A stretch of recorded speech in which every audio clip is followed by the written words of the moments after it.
এভাবে একটা পুশ করলেন, একটা ঠান্ডা ভাব আছে। এটা ঠান্ডা ভাব নাই, এটা একটু গরম গরম ভাব আছে। যে আতর এবং পারফিউম দুইটাই আলাদা। আপনি একটা আতর আর একটা পারফিউম কিভাবে ডিফারেন্স করবেন, কিভাবে আলাদা করবেন, এটার একটা সহজ বুদ্ধি আছে। আপনি যখন একটা আতর হাতের ভিতরে ঘষা দিবেন, তো সেটা আপনি একটু গরম গরম ভাব লাগবে। আর যদি আপনার পারফিউমটা দেন, তাহলে ওটা ঠান্ডা ঠান্ডা একটা ভাব লাগবে।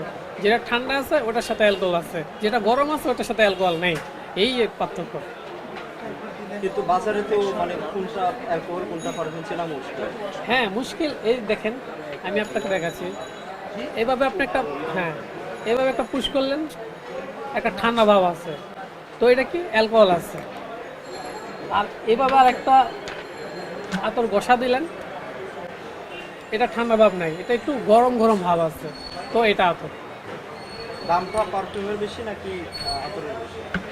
কিছু কিছু টাইমে আপনার পারফিউমের দাম বেশি হয়, আবার কিছু টাইমে আতরের দাম বেশি হয়, মানে কোয়ালিটি। একটা আতর আছে আপনার আমাদের বাংলাদেশে হয়, এটা অনেক দাম, যেটা বলে আগরুট।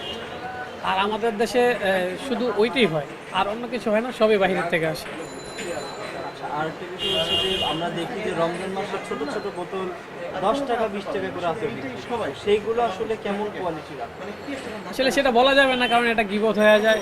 রাস্তাঘাটে বিক্রি করে, ফুটপাতে বিক্রি করে, একদম সস্তায় 15 থেকে 20 টাকা পাবেন।